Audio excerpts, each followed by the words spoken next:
Hello, America. This is my first telecast of what I hope are many more to come through the months and the years.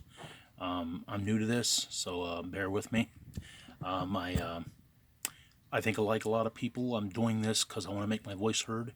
Because in the past, all you could do is talk to people, but now, through the miracle of technology and the information superhighway via the internet, you can have your voice heard and you can make a difference in the world of politics in your own country.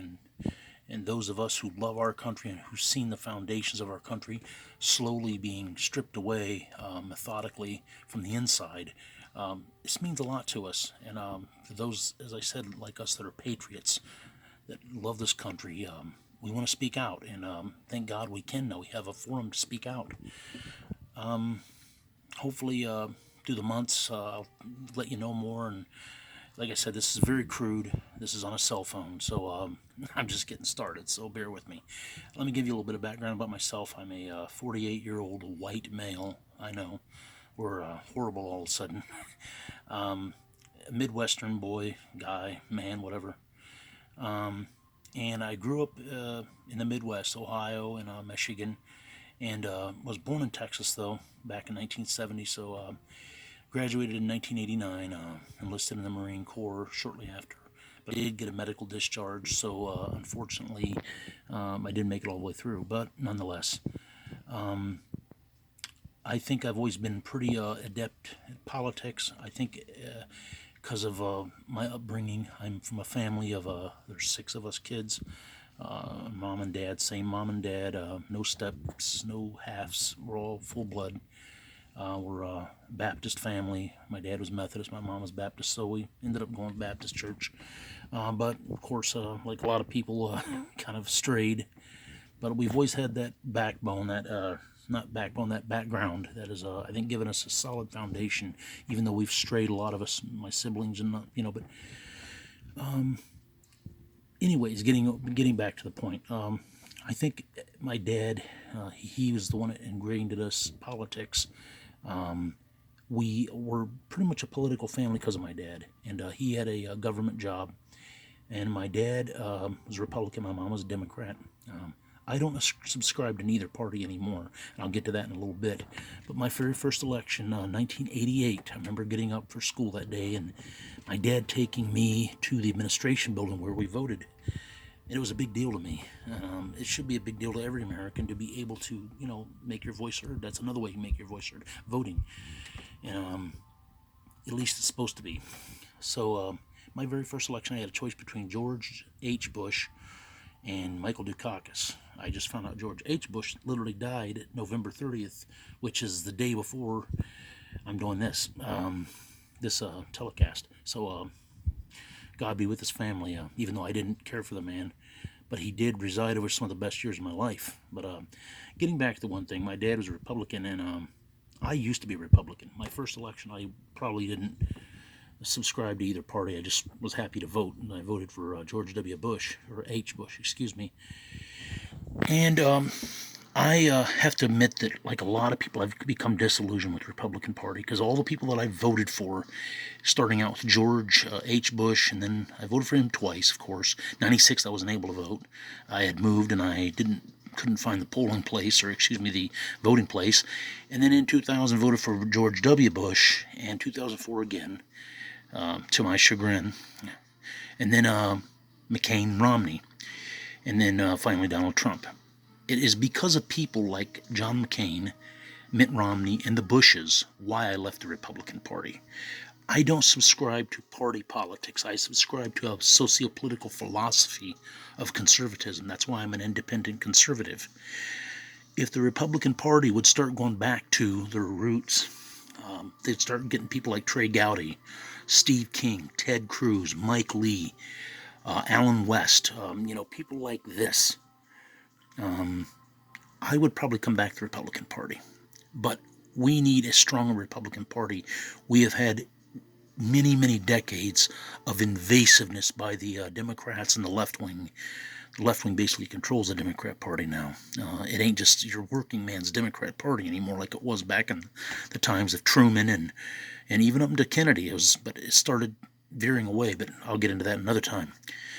Either way, going through the years, I grew up as a child of the 80s, and when I sit there and look at these millennials today, like a lot of you do, they they're so arrogant. Um, they're so arrogant and puffed up with a sense of superior intellectual properties, but it's laughable. I personally would take real life, world experience over an edumacation, as they say, and being smart, education. But I would take real world experience. Actually, someone that's actually experienced, just like if you talk to a soldier on the battlefield, they're going to take a hardened, seasoned sergeant, say a good old staff sergeant who's been in battles, over some super educated lieutenant from ROTC. You're going to take that hardened sergeant any day who's been in battles, who actually has real battlefield experience. Similar concept here. Similar concept. I'm going to take a person that's actually been through life and actually experienced some things over some punk that went to college. And these people seem to think that because they went to college, that makes them more intelligent. And I say, going to college doesn't make you intelligent. I would, like I said, I can't stress this enough. I would absolutely take someone with real world experience over someone that got an education that basically parroted everything their professor said, and basically, has a slip of paper. That's all it means. I look at the world that we're living in now, and I look at what Obama, when you go back to President Obama, this man, he was a communist, a Marxist. I think he was actually worse than a communist. I think he was a Marxist. People say, well, how he wasn't a Marxist. He didn't do this, he didn't do that. He was only constrained by the Constitution of the United States. He was constrained by that. That doesn't mean he wasn't trying to do things. That doesn't mean he didn't do things he shouldn't have been doing. But people don't understand the things that he'd done to our country that really made it a dangerous place to live. When he left office, we had a world. The Middle East was in total turmoil. We all know what happened there with the ISIS. He was asleep at the wheel there. He laughed at Mitt Romney when Mitt Romney said that Russia is the biggest geopolitical threat in the 2012 debates. He laughed at him. And now we have the Democrats shouting that Russia colluded, or Russia collusion with Trump, which is absurd. We all know now that the Russians actually, they did try and affect the elections, but they did it on both sides. They tried to create more strife between the parties than there already is. But you look at that, and you look at what Obama did. He fostered an environment that made it ripe for riots. Through his divisive rhetoric, talking about Trayvon Martin, he looks like my kid, saying the police at Harvard, through that Professor Gates, when the policeman stopped at his house, he said the police acted stupidly, and he didn't even know. He set relations back with a lot of countries. He kicked the can down the road when it come to the North Korea problem, the problems in the Korean Peninsula that have been going on forever. I can't get into everything he done. You look at the unemployment was horrible. At one point, it was I think almost 10% at one point. And then on top of that, so many people were on food stamps. Just too many people. Obamacare, horrible. I remember prices literally going up. I literally seen it. People can't sit there and tell me that he had nothing to do with it. He absolutely had something to do with it. His policies, and he even admitted when he did an interview about his energy policies, said prices would necessarily skyrocket.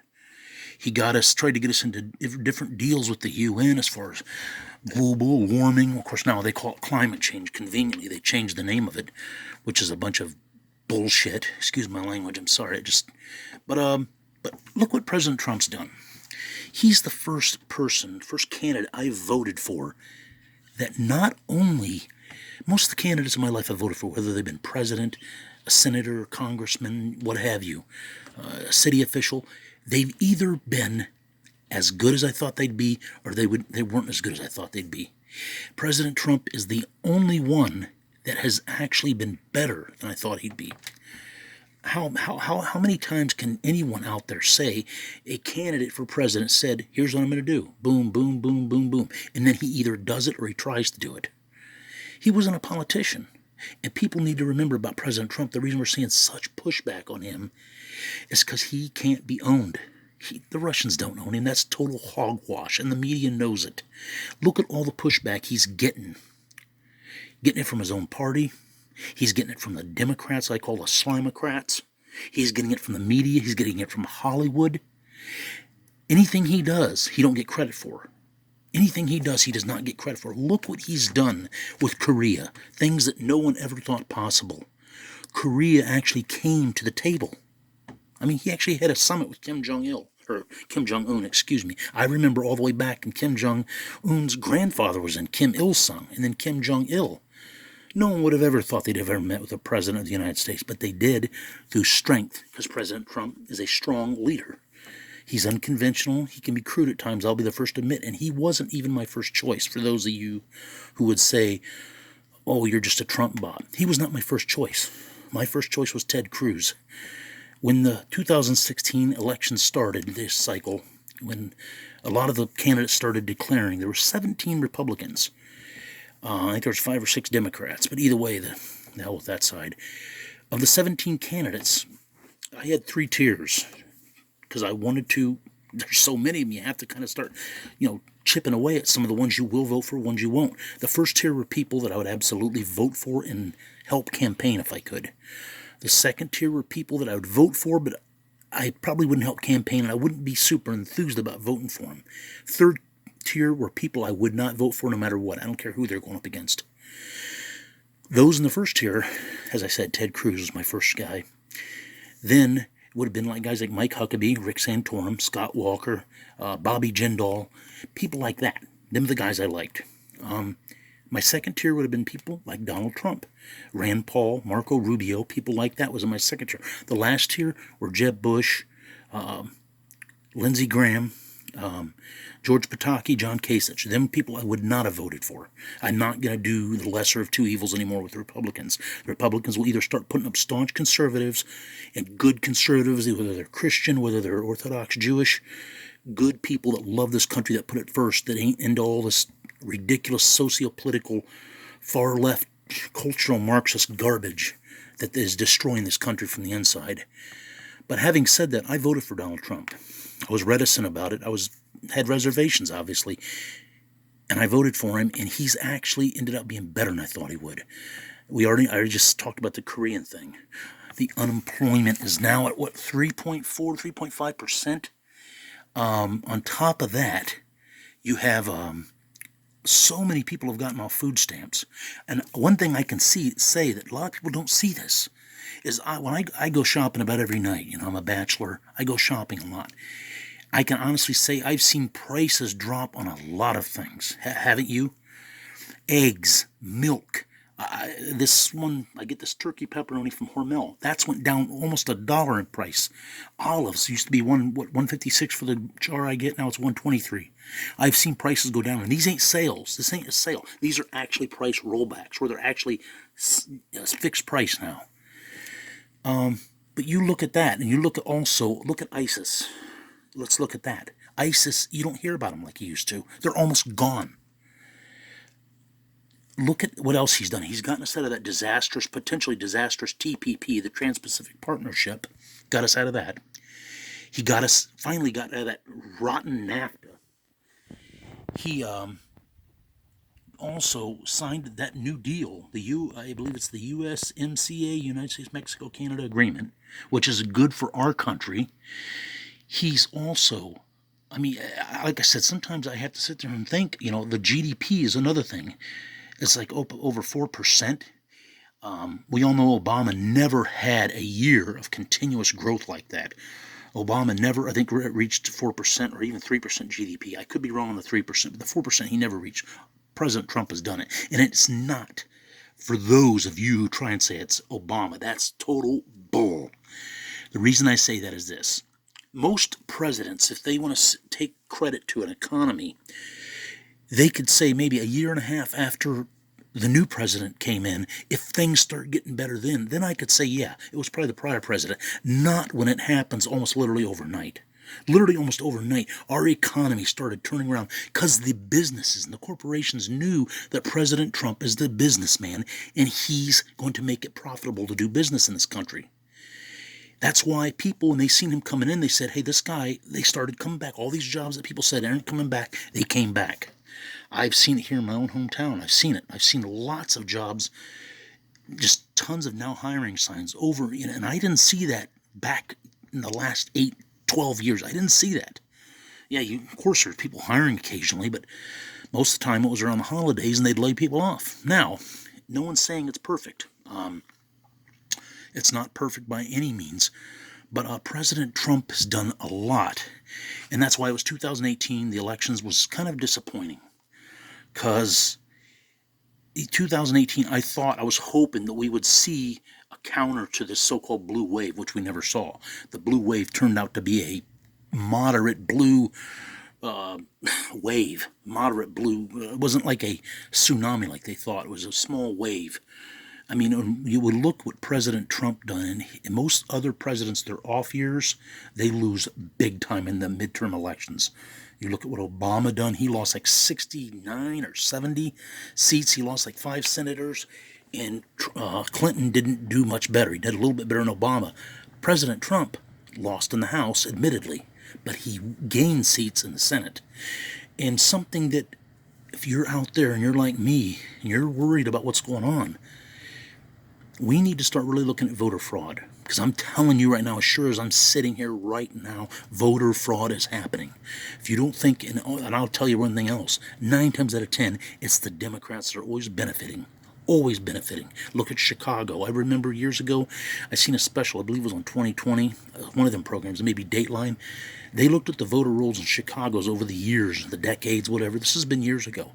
They started looking at some of the people that voted, some of the names. This reporter actually read them off. He said Abraham Lincoln or Mickey Mouse voted in the elections. And they voted Democrat, by the way. That's why the Democrats get such a stronghold in Chicago. Another reason the Democrats don't want voter ID laws. They don't want them. We need voter ID laws, because I'm telling you right now, I believe in the last four to six election cycles, we've seen a lot of voter fraud. And if you think that I'm kidding about that, here's just one other example of what the Democrats do, the left wing. Remember the 2004 Washington governor's race? It was Dino Rossi against Christine Gregoire. Christine Gregoire was the Democrat, Dino Rossi was the Republican. It was a close election. They had multiple recounts, and only after Christine Gregoire miraculously came out on top after the second or third recount, she finally came on top. Then they certified it. They certified it then, only then, after she won, I should say, in quotes, air quotes. Bullcrap. That was a rotten election, I'm telling you right now. The Democrats don't like when they lose, and they'll do anything, including cheat, lie, or steal to win. Then the 2012 Senate election in Minnesota. Incumbent Norman Coleman going up against that creepy four-eyed Al Franken. Once again, another close election. Now, they get a recount. What happens again? The same damn thing happens in Washington, or very close to the same thing. They do recount, and only after Al Franken comes out on top do they certify it and say, okay, we're going to stop counting now. So the Democrats, and that's why, ask yourself this, why do the Democrats and the left wing don't want any voter ID laws? You need ID for so many things, people. You need ID to buy beer, to buy cigarettes. You need ID to get into certain conventions. I remember when I seen George W. Bush, he came to a town here nearby, and when we went to the gates, we had to show our ID. And when you do a lot of things, when you join the military, you need ID. I know that. How the hell can people say we don't need an ID to frickin' vote? That's one of our most cherished rights, is to frickin' vote. And if you don't have an ID, I don't believe you can. It's not disenfranchising anyone. That's a damn lie from the Democrats. It's not disenfranchising crap. If you can't afford an ID, every 4 years, at least in the state I'm in, you pay what, like $25, $28 for an ID. You don't tell me people cannot afford that in 4 years, $25, $28. I think in Florida, it's $25 for every 4 years that you have to have it renewed. You can afford that. Don't give me that crap. Then on top of it, they want early voting. I believe early voting should be stopped. We don't need early voting unless it's a special case like handicapped people, people that have health problems, people that are living abroad, people that, special circumstances, extenuating circumstances should then and only should be people be able to vote early. That's a recipe for voter fraud. Once again, another example, you could probably find on the internet unless they've erased it. Google, I wouldn't be shocked. I remember there was a case of a North Carolina man. It was right in the newspaper. He said he had voted three or four times already in the same election. It was back in 2012. He said, I voted for Obama. He said, I'm going to vote again on election day for Obama. So that's what, 3, 4, and then 5 times on election day he's going to vote? He flat out admitted it right in the damn newspaper. So don't tell me we don't have voter fraud. And then on top of that, that's why the Democrats want all these illegals in here. And make no mistake, they're illegals. They're not undocumented workers. They are illegals. When you come into a country and you don't ask permission, you did it illegally. You didn't do it the legal way. And it's not I got news for Jorge Ramos and all these other stinking so-called civil rights and immigration attorneys. It is not the United States' responsibility to continue to be the dumping ground for the world. We have 325 million people in this country. How many more is enough? How many more? It's not a burden to people like Geraldo Rivera, Jorge Ramos, all these people that are these so-called bleeding hearts. It's not a burden to them. Because a lot of these people are six-figure people. They earn 6 figures. And most of these people coming in here are not journalists. They're blue-collar, low-skilled wage workers. And you know what? They either need one of two things, job, or they need some kind of sustenance in the way of welfare. So they're either taking a job from an American, and don't buy the bullshit, by the way, that they only do jobs that we won't do. That's crap. Back in 2004, I did work for a place called United Industrial Pipe. It was actually through a temp service. And we were out of Procter & Gamble. We were doing demolitions. We were part of the demolition crew. Then they had another crew that was doing the electrical wiring. Almost every person in that crew, I'm not sure what the name of the company was, almost every person in that crew, except for one kid, was an illegal. They couldn't speak a word of English.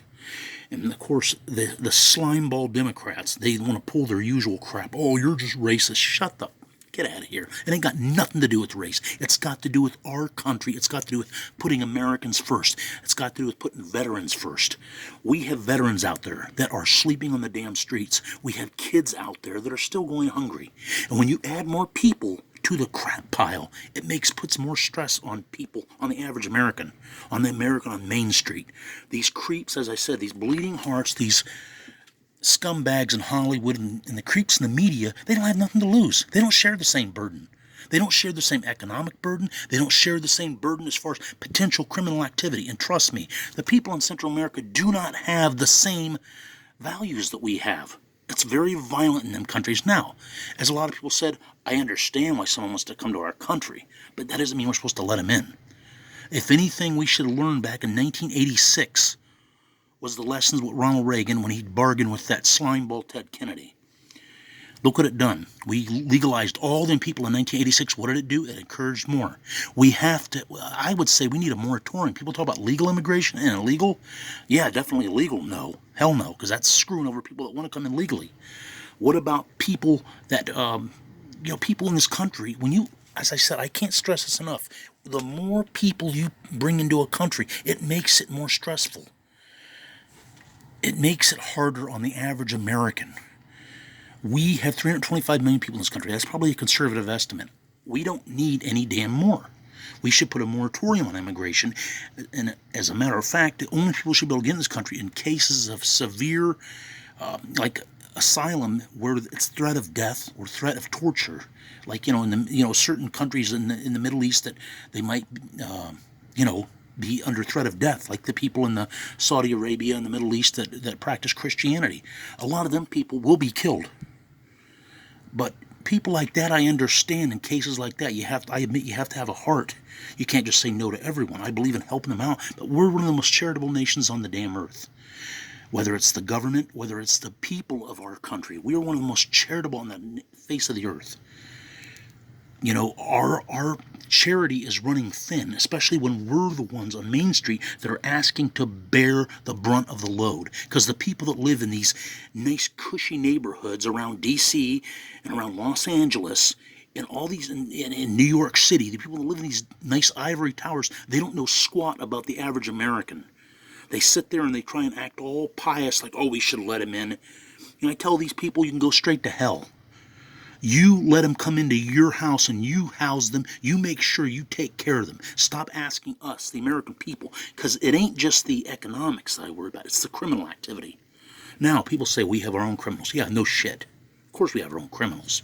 That's why we don't need to be important anymore. And a lot of them are criminals. And even the ones that aren't. That's where you go back to the economy part. When a lot of them come here, they do drain our resources. Look at California. We have a lot of work to do, America, and I hope you'll come along with me for the next, however how long, because I've got a lot to say. I think it's time that this country, the good people of this country, lay the gauntlet down. Enough's enough. Enough's enough of all this craziness, of the far left, the cultural Marxists, these open borders types, the people that are trying to take away our gun rights, our Second Amendment rights, people that are trying to destroy the foundation of marriage when they've partially successful, people that are murdering babies, feminism, yes, all this stuff. This is a bane to America. It's not good for America. I think that's what we can call this show, if you want to, the Gauntlet. Because we Americans need to lay down the gauntlet, say enough's enough, we're going to start fighting back. But till the next time, God bless everyone. And as I said, bear with me. This is just my first time doing this. This is crude, so it's on a cell phone. So, but God bless you, and I'll see you the next time.